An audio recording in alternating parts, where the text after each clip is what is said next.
আলহামদুলিল্লাহ নাহমাদুহু ওয়া নাস্তাঈনুহু ওয়া নাস্তাগফিরুহু ওয়া নু'মিনু বিহি ওয়া নাতাওয়াক্কালু আলাইহি ওয়া নাউযু বিল্লাহি মিন শুরুরি আনফুসিনা ওয়া মিন সাইয়্যাতি আ'মালিনা। من يهده الله فلا مضل له ومن يضلله فلا هادي له ونشهد أن لا إله إلا الله وحده لا شريك له ونشهد أن سيدنا وحبيبنا ومولانا محمدا عبده ورسوله الذي أرسله بالحق بشيرا ونذيرا وداعيا إلى الله بإذنه وسراجا منيرا فقد قال الله تبارك وتعالى في كلامه المجيد وفرقانه الحميد. أعوذ بالله من الشيطان الرجيم. بسم الله الرحمن الرحيم. قل يا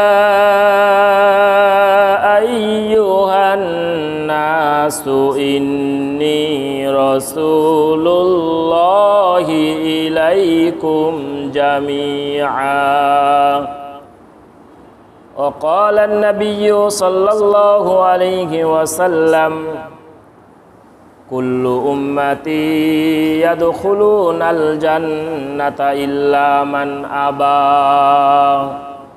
قيل ومن أبى يا رسول الله؟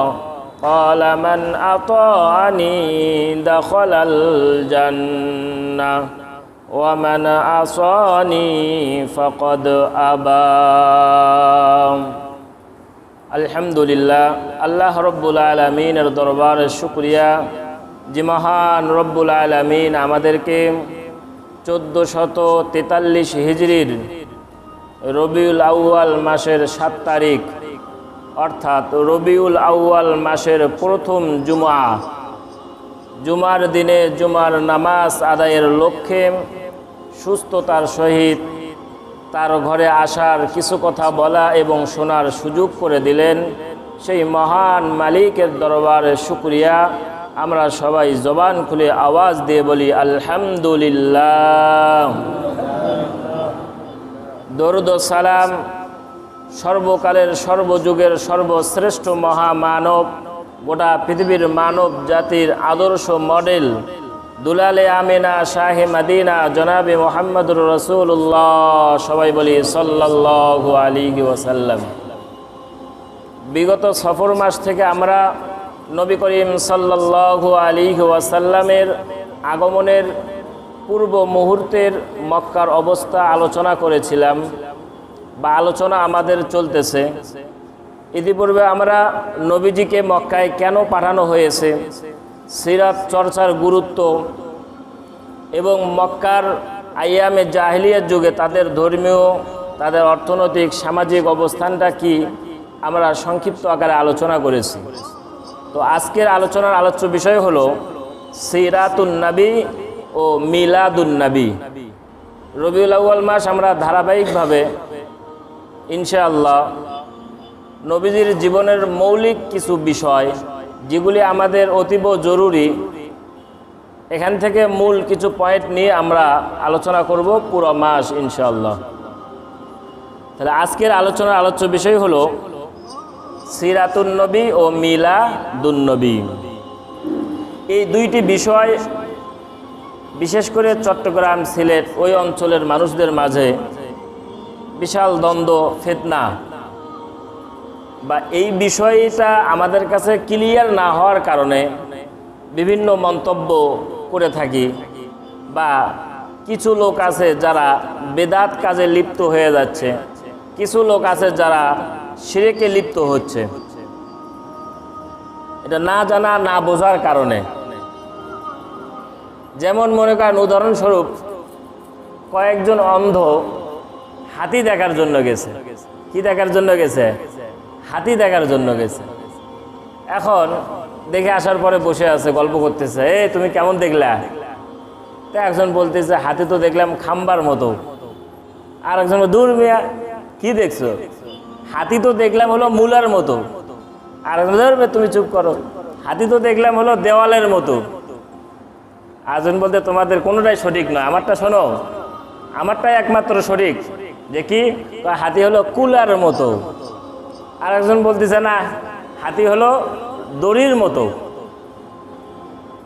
তাহলে যেই অন্ধ বলল যে হাতি মূলার মতো, সে দেখছে হলো হাতির কি দাঁত। আর যেই অন্ধ বলল খাম্বার মতো, সে দেখছে পা। পা বলাইছে, দেখছে তো আসলে খাম্বার মতো। আর যে অন্ধ বলতেছে যে হাতি তো কুলার মতো, সে কান বলাইছে, কান। যে অন্ধ বলতেছে যে হাতি তো হলো দেওয়ালের মতো, সে হলো পেট বলাইছে বা পিঠ বলাইছে। তাহলে পুরো সমষ্টিগত মিলেই কিন্তু হাতি। পা, লেজ, সুর, বডি সব মিলেই কিন্তু কি হাতি। ঠিক তেমনিভাবে আমি যেই কথা বুঝাইতে চাইলাম যে নবীজির পুরো জীবনটাই হলো সিরাতুন নবী, কিন্তু কিছু কিছু পাট পাট করে ভাগ করে নেওয়াতে ফিতনা তৈরি হয়েছে। কেউ নিছে মিলাদুন নবী, কেউ ওয়াফাতুন নবী, কেউ সূরাতুন নবী, কেউ সিরাতুন নবী। এই যে বিভিন্ন ফিরকা হয়ে গেছে। মূলত আসলে সিরাতুন নবী, নবীজির জন্ম থেকে নিয়ে মৃত্যু পর্যন্ত এই পুরো জীবনটা, এটা হলো একটা জীবন, যেটাকে সিরাতুন নবী। একটা জিনিস, কোনো মানুষের যখন জীবনী লেখা হয়, বলেন তো জন্ম কি বাদ দেওয়া হয়? বাদ দেওয়া হয় না। জন্ম দিয়ে শুরু হয়, মৃত্যু দিয়ে কি হয়? শেষ হয়।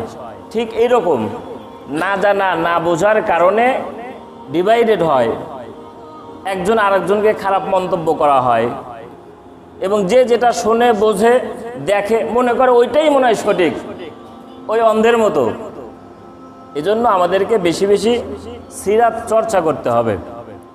তাহলে সিরাতুন নবী, সিরাত শব্দের আবিধানিক অর্থ হলো অবস্থা, চরিত্র, জীবন বা কাহিনী, আদর্শ। পরিভাষায় বলা হয় নবী করিম সাল্লাল্লাহু আলাইহি ওয়াসাল্লামের জীবন বৃত্তান্ত, জন্ম থেকে নিয়ে মৃত্যু পর্যন্ত পুরো সময়টাকেই সিরাতুন নবী। এখানে নাবিয়ুন যে শব্দটা আছে, এটা হলো নাবিয়ুন বলতে সমস্ত নবীকে বোঝানো হয়। আর এখানে শুরুতে যদি আলিফ লাম যুক্ত করা হয়, এই আলিফ লামটা হলো আহাদে খারিজি, অর্থাৎ একমাত্র আমাদের নবীকেই বুঝাবে। সিরাতুন নবী মানে নবীজির জন্ম বৃত্তান্ত।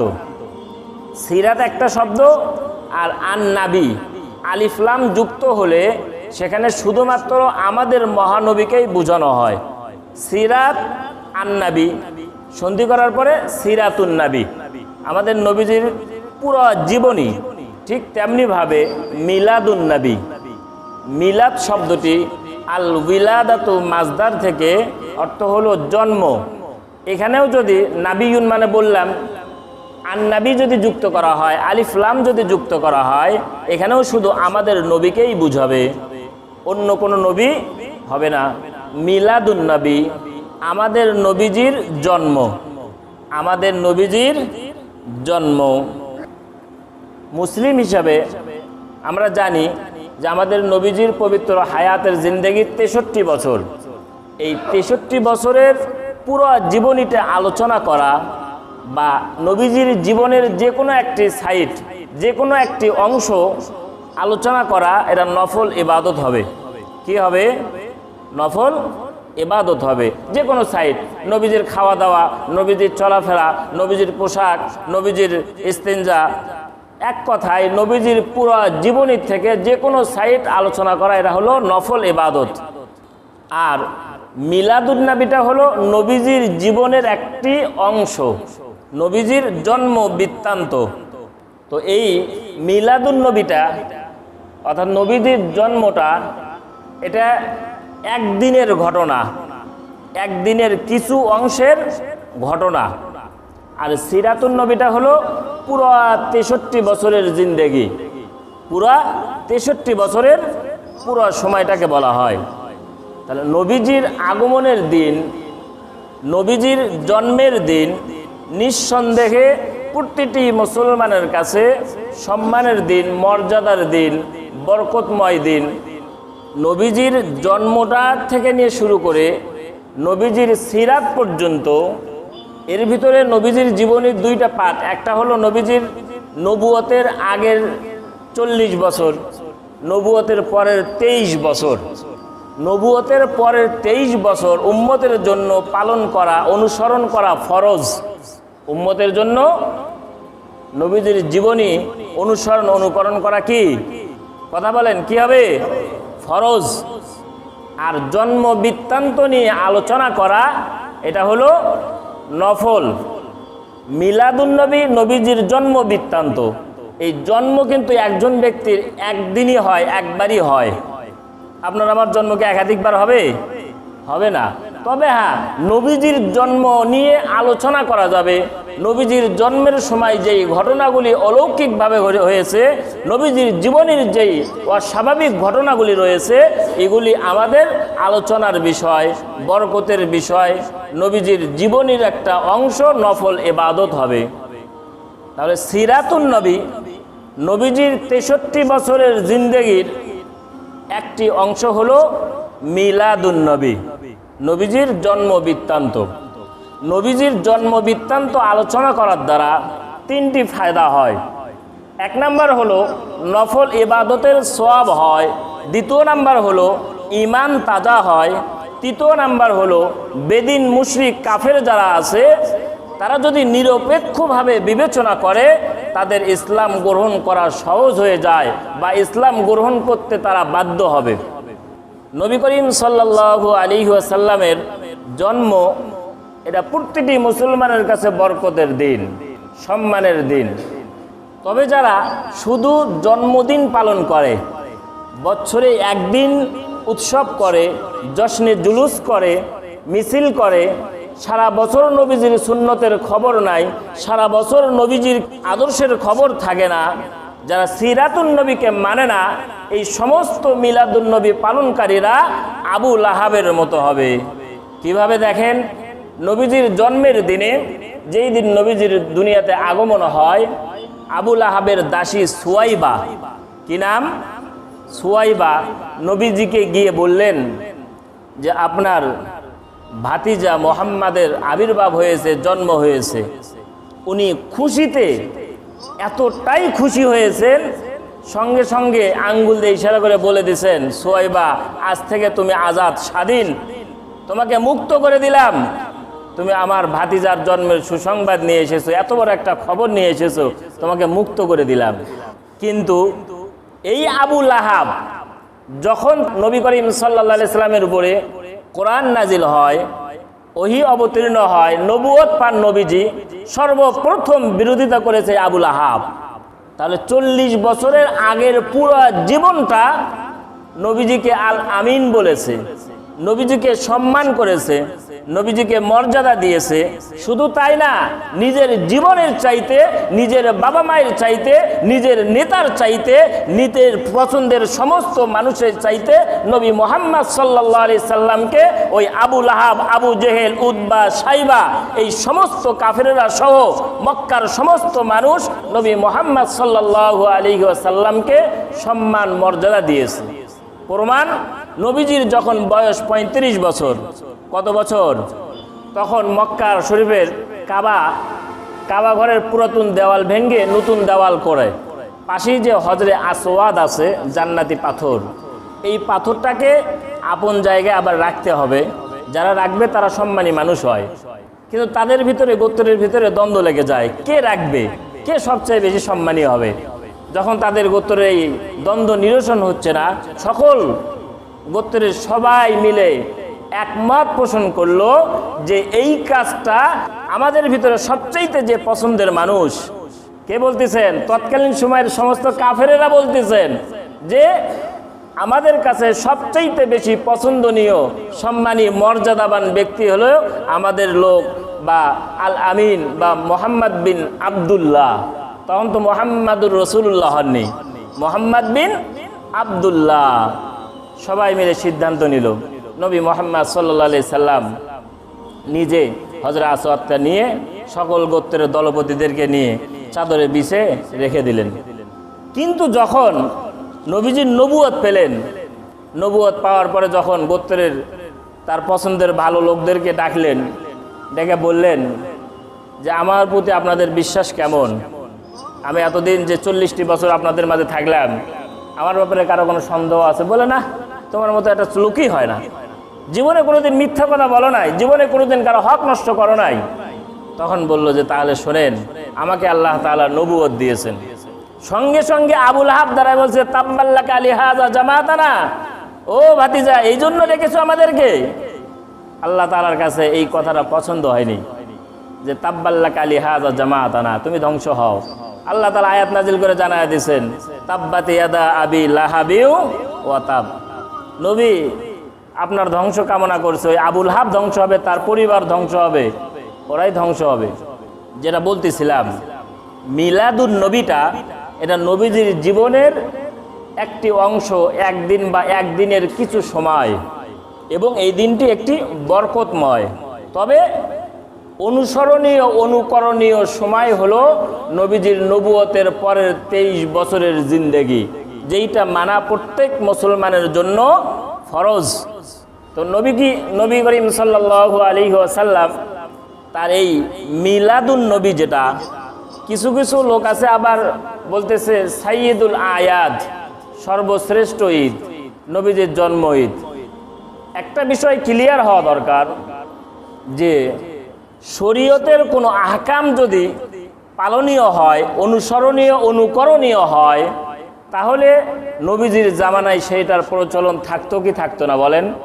সাহাবায়ে কেরাম সেইটা করতো কি করতো না? যদি মহাব্বতের নবীকে ভালোবাসার নিদর্শন হতো, সাহাবায়ে কেরামের মতো ভালোবাসার লোক এই পৃথিবীতে আর কোনোদিন হবে না। নবীজিকে ঈদে মিলাদুন নবী এটা যদি ঈদ হতো, খুশির দিন হতো, বা যেভাবে তারা বলতেছে সাইয়্যিদুল আয়াত, সর্বশ্রেষ্ঠ ঈদ, প্রিয় নবীজির জন্ম ঈদ। মুসলমানদের জন্য ঈদ হলো দুইটা, ঈদুল ফিতর, ঈদুল আজহা। এর বাহিরে কোনো ঈদ মুসলমান উৎসব হিসেবে পালন করতে পারে না। পালন করে কারা? দেখেন হিসেব করে, যাদের ভিতরে আজকে নবীজির 23 বছরের আদর্শ নাই, যাদের ভিতরে নবীজির 23 বছরের সুন্নত নাই, সেই আবু জাহেল, উতবা, সাইবা, আবুল আহাব যেরকম 40 বছরের জিন্দেগি নবীজির সব কথা শুনেছে, নবীজির প্রশংসা করছে, নবীজির গুণগান গাইছে, কিন্তু যখন বলা হলো কোরআন মানো, কোরআন মানতে রাজি হয়নি। সম্প্রতি আপনারা ঘটনা জানেন, কুমিল্লার যেই ঘটনাটা ঘটছে, একটা মন্দিরে মূর্তির পায়ের উপরে কোরআনুল কারিম রেখে দিয়েছে। বড়ই দুঃখ পরিতাপের বিষয়, গোটা পৃথিবীর প্রায় 200 কোটি মুসলমানদের কলিজায় আঘাত দিয়েছে। মুসলমান তাদের নিজের জীবনের চাইতে বেশি ভালোবাসে কোরআনুল কারিমকে। যারা এই ন্যাক্কারজনক কাজ করেছে, আমাদের দেশের সাম্প্রদায়িক সম্প্রীতি নষ্ট করার জন্য যারা এই কাজ করেছে, এরা মূলত আমাদের দেশকে, ইসলামকে কলুষিত করার জন্য বিশ্বের মানচিত্রে বাংলাদেশ দাঙ্গা তৈরি করে দেশের এই সম্প্রীতিটা নষ্ট করার জন্য একটা ষড়যন্ত্র। যেই বাংলাদেশে বহু এরকম নজির আছে। আজকে বাংলাদেশ প্রতিদিন পত্রিকায় দিছে, আমাদের লালমনিরহাটে মসজিদ এবং মন্দিরের আঙ্গিনা এক জায়গায়, 100 বছর ধরে যেখানে মসজিদে নামাজ হচ্ছে, মন্দিরে হিন্দুরা পূজা করছে। মুসলমান শান্তিপ্রিয়, শান্তি চায় এবং শান্তির বার্তা বাহক। 1500 বছরের ইতিহাস, মুসলমান কোনোদিন কারো কোনো ধর্মে আঘাত করেছে এরকম কোনো নজির খুঁজে পাওয়া যাবে না।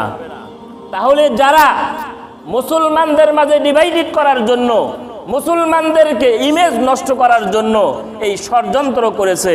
এদের বোঝা দরকার, এই বাংলাদেশ লক্ষ লক্ষ উলামায়ে কেরামের বাংলাদেশ, এই বাংলাদেশ কোটি কোটি তাওহীদি মুসলিম জনতার বাংলাদেশ। এই বাংলাদেশে যারা এই সমস্ত ন্যাক্কারজনক কার্যক্রম যারা পরিচালনা করতেছে, এদের যারা ইন্ধন দিচ্ছে, এদেরকে এমনভাবে শায়েস্তা করা দরকার ভবিষ্যতে যেন এরা এরকম আর কোনো কর্মকাণ্ড করার সাহস না পায়। নতুবা মুসলমান যদি তাদের শাহাদতের স্পিরিট যদি দেখা দেয়, মুসলমান যদি তারা তাদের শাহাদতি তামান্না নিয়ে মাঠে নামে, তাহলে অবস্থা বেগতিক হয়ে যাবে। ইসলাম শান্তিপ্রিয়, ইসলাম ধর্ম মানুষকে শান্তির কথা বলে। কিন্তু আপনি দেখেন যে এই ঘটনাটা ঘটলো, ঘটনা ঘটার পরে ওসি সাহেব নিজে সেইখানে উপস্থিত, কোরআনুল কারিমটা সে ওখান থেকে নিয়ে তার বুকে নিছে, ধন্যবাদ জানাতে হয়, বুকে নিছে। কিন্তু যখন ধর্মপ্রাণ মুসলমান এটা জানতে পারলো, বিষয়টা পরিষ্কার হয়ে গেল, তখন তারা এসে যখন ওলামায়ে কেরাম যখন বৈঠক করলো যে আপাতত পূজা বন্ধ রাখা হোক, কিন্তু তারা পূজা বন্ধ রাখেনি, বা এটা সমঝোতায় বা এটা নির্দিষ্টভাবে সুন্দরভাবে তখন তদন্ত করা দরকার, পূজা কমিটিকে তলব করা উচিত ছিল। কিন্তু দেখেন এগুলো তো পরিষ্কার, তা না করে কি হলো, যে সমস্ত মুসলমানরা তাদের কোরআনের ভালোবাসার জজমা নিয়ে বের হয়েছিল, তাদের বুকে গুলি চালানো হয়েছে, তাদেরকে রক্তাক্ত করা হয়েছে। যেখানে উচিত ছিল পূজা কমিটিকে তলব করে জিজ্ঞাসাবাদ করা, কোন সময় কিভাবে রাখা হলো, এটা প্রতিটি পূজা মন্দিরে নিরাপত্তা ব্যবস্থা আছে। তাহলে এই ঘটনা কেমনে ঘটলো? এর আগে দেখলেন না কিছুদিন আগে চট্টগ্রামের এক পাহাড়ে, মন্দির থেকে অনেক দূরে পাহাড়ের উপরে আজান দেওয়ার কারণে তাদেরকে গ্রেফতার করা হয়েছে।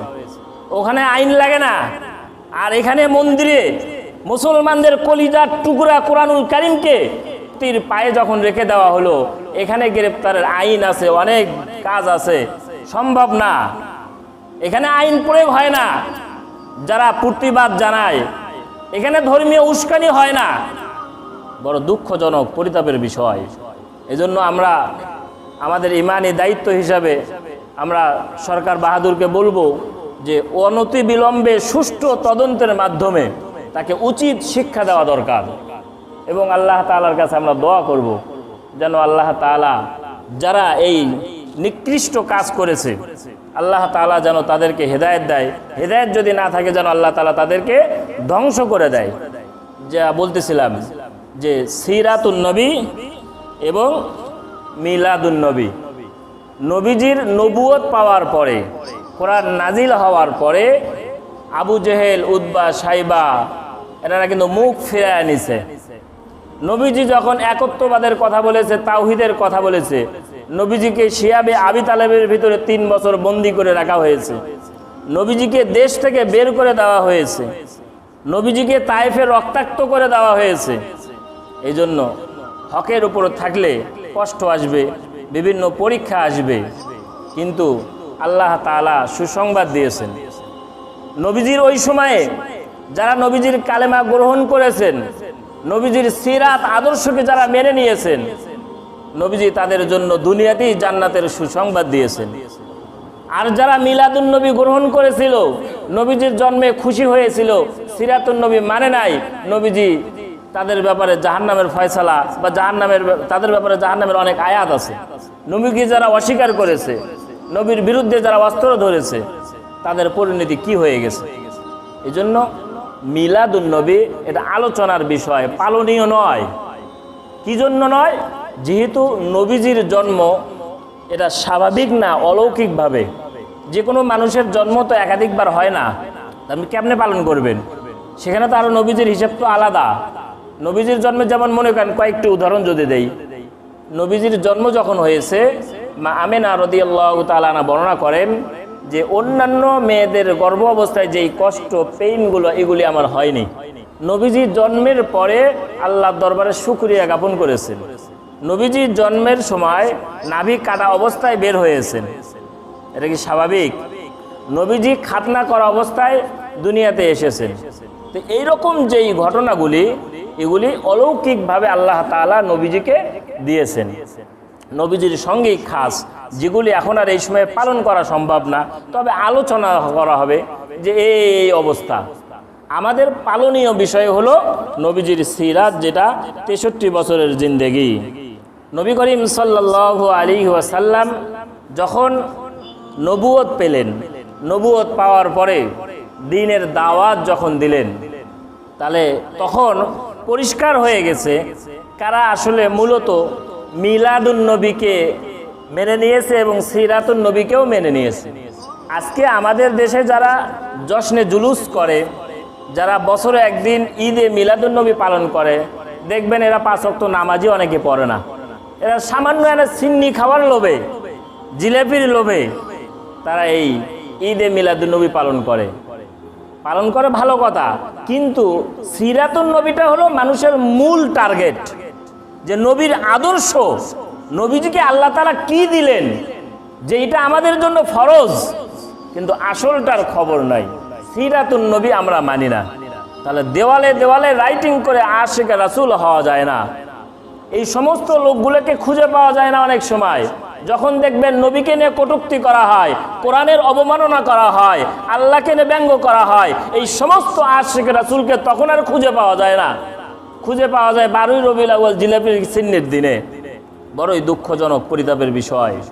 মুসলিম দেশে আমাদের কি দেখতে হচ্ছে, আল্লাহ তাআলা সবাইকে হেদায়েত নসিব করুক।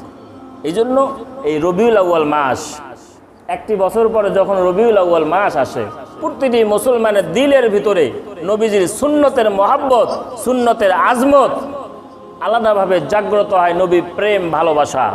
কিন্তু এটা আমাদেরকে বাস্তব জীবনে আমল করতে হবে। কিন্তু আমরা যদি বলেন যে কেমনে আমরা করি না, আমার চেহারার দিকে তাকাইলে, আপনার চেহারার দিকে তাকাইলে তো বোঝা যায় যে আপনি নবীর সুন্নত মানেন কি মানেন না। আমার চুল কাটার থেকে নিয়ে, আমার পোশাক থেকে নিয়ে, আমার খাওয়া দাওয়া, আমার চলাফেরা সব কিছু নবীজির সুন্নতের বাইরে, তা আমি কেমনে আশিকে রাসূল হলাম? আমার দৈনন্দিন যে রুটিন আছে, আমার যেই চলাফেরা কার্যক্রম, এটা তো সুন্নতের খেলাফ, নবীজির আদর্শের বাহিরে। এই জন্য রবিউল আউয়াল মাস, নবীজির আগমনের মাস। আমাদেরকে জানতে হবে, বুঝতে হবে নবীজিকে আল্লাহ তাআলা কি দিলেন, নবীজি আমাদের জন্য কি নিয়ে আসলেন, আমাদের জন্য কি কি রেখে গেলেন, আমরা সেই অনুযায়ী কতটুকু চলছি। সংক্ষেপে আমি যেই বিষয়টা বুঝাতে চাইলাম সেটা হলো সিরাতুন নবী, মানে নবীজির 63 বছরের পুরো জিন্দেগি। যেমন হাতের আঙ্গুল কয়টা? 5টা। এই 5-এর ভিতরে কিন্তু 4, 3, 2 সব আছে। ঠিক তেমনিভাবে সিরাতুন নবী, নবীজির জীবন বৃত্তান্তর ভিতরে এখানে মিলাদুন নবী আছে, ওয়াফাতুন নবী আছে, সূরাতুন নবী আছে, সব রয়েছে।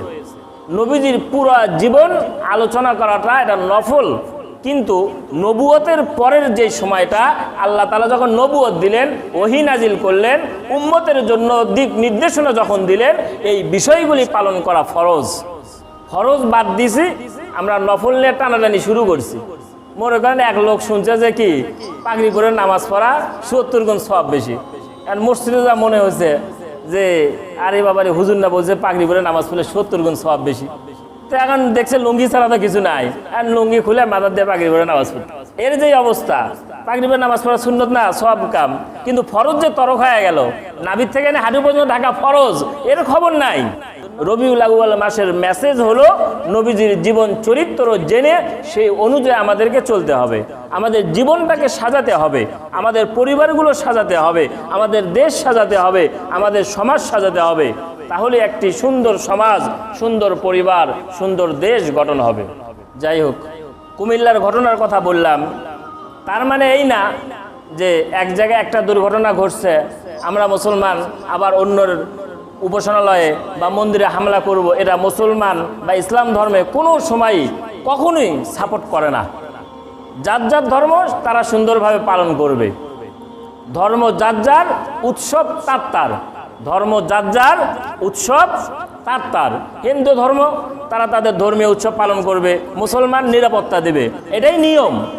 আপনি দেখেন হাটহাজারীতে যারা গেছেন, হাটহাজারী মাদ্রাসার মসজিদের সংলগ্ন ওখানে মন্দির আছে, 100 বছর ধরে আছে।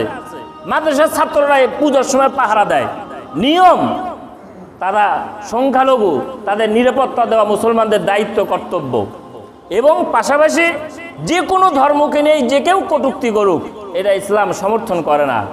কারো ধর্মীয় অনুভূতিতে আঘাত দেওয়া, এটা কোনোদিন বাক স্বাধীনতা হতে পারে না। এজন্য কোনোভাবেই একটা ঘটনাকে কেন্দ্র করে আমাদের কাছে ইসলামিক ফাউন্ডেশন থেকে মেসেজ দেওয়া হয়েছে বিষয়টা আলোচনা করার জন্য। কোনোভাবেই আমরা কারো ব্যাপারে বা কোনো মন্দির হোক, কারো উপাসনালয়ে হোক, আমরা কোনোভাবেই যেন আমাদের দ্বারা কারো কোনো ক্ষতি না হয়। কারণ ইসলামের বাহিরে তো আপনি যেতে পারেন না, আমি যাইতে পারি না। ইসলাম শান্তির ধর্ম, শান্তির কামনা করে। একবার নবীজি সাহাবায়ে কেরামকে নিয়ে বসে আছেন, কিছু লোক একটা লাশ নিয়ে যাচ্ছে, নবীজি দাঁড়ালেন। সাহাবায়ে কেরাম বললেন, রাসূলুল্লাহ, এটা তো ইহুদির লাশ। যে ইহুদিরা সব সময় মুসলমানদেরকে, এখনো গোটা বিশ্বের মুসলমানদেরকে যে জুলুম নির্যাতনের ভিতরে ডুবে রাখা হয়েছে, এর মূলে হলো ইহুদিরা। সাহাবায়ে কেরাম বললেন, এটা তো ইহুদির লাশ। বলে, তার তো এই অন্তিম মুহূর্তে, শেষ মুহূর্তে মানুষ হিসাবে তার কি এই প্রাপ্য নাই? সে কি এতটুকু সম্মান পাওয়ার যোগ্য না? সবাই দাঁড়ালেন। অন্যের ধর্মের মানুষদেরকে শ্রদ্ধা করা, সম্মান দেখানো, হতে পারে আপনার এই সুন্দর আচরণে, আপনার সুন্দর ব্যবহারে সে ইসলামের ছায়াতলে আসবে। এজন্য তবে হ্যাঁ, যেহেতু হিন্দুদের তাদের পূজা চলছে, এখানে কয়েকটি বিষয় আছে। তারা যেহেতু তাদের জবাইকৃত কোনো প্রাণীর গোস্ত খাওয়া মুসলমানদের জন্য কি নাই যায়। অনেক সময় আছে যে আমার প্রতিবেশী বা আমার বাসার ভাড়াটিয়া একটু প্রসাদ দিছে বা একটু পঞ্চরসের খাবার দিছে মনে করেন। কারণ আমাদের কাছে যেমন মনে করেন গরুর গোস্ত প্রিয়, তাদের কাছে পঞ্চরসটা প্রিয়। গরুর পেশাবটা তাদের কাছে পবিত্র, গরুর পায়খানা তাদের কাছে কি পবিত্র। বিভিন্ন ধর্মের কাছে বিভিন্ন বিষয় থাকতে পারে, কিন্তু তাদের জবাইকৃত কোনো প্রাণীর গোস্ত খাওয়া যাবে না। কারণ তারা তো জবাই করে গায়রুল্লাহর নামে, আল্লাহর নাম ব্যতীত দেবদেবীর নামে জবাই করে। এই জন্য তাদের জবাইকৃত পশু মুসলমানদের জন্য খাওয়া কি নাই, জায়েজ নাই, হারাম। তবে হ্যাঁ, ইসলামের সাম্প্রদায়িক সম্প্রীতি, আমরা একই সমাজে বসবাস করব, তাদের সঙ্গে উঠা বসা হবে, আমাদের চলাফেরা হবে, লেনদেন হবে, বাজারঘাট হবে, সবই হবে। ধর্মীয় বিষয়ে তারা তাদের ধর্মীয় দৃষ্টিভঙ্গি পালন করবে স্বাধীনভাবে। মুসলমান তারা তাদের ধর্মীয় দৃষ্টিভঙ্গি অনুযায়ী চলবে স্বাধীনভাবে। তাদের ধর্মীয়তে, তাদের ধর্মীয় কাজে বাধা দেওয়ার অধিকার কোনো মুসলমানের নাই, বা মুসলমানের কোনো ধর্মীয় অনুষ্ঠানে তারা বাধা দেবে না। মদিনার শরৎ সময় শেষ। দেখেন, বিশ্বের ইতিহাসে প্রথম যে লিখিত সংবিধান, ইসলাম যে শান্তির ধর্ম, ১৫০০ বছরের ইতিহাস দেখেন, কোনোদিন কোনো ধর্মীয় উপাসনালয়ে মুসলমানরা হামলা করেনি। যাই হোক, সংক্ষিপ্তভাবে যে কথাগুলি বলা হলো, আল্লাহ তাআলা আমাকে আপনাদের সকলকে কথাগুলির মর্ম বুঝে এগুলির উপরে আমল করার তৌফিক দান করুক। ওয়া আখির দাওয়ানা আনিল হামদুলিল্লাহি রাব্বিল আলামিন। যারা সুন্নত পড়েন নাই, 4 রাকাত সুন্নত পড়ে নেই।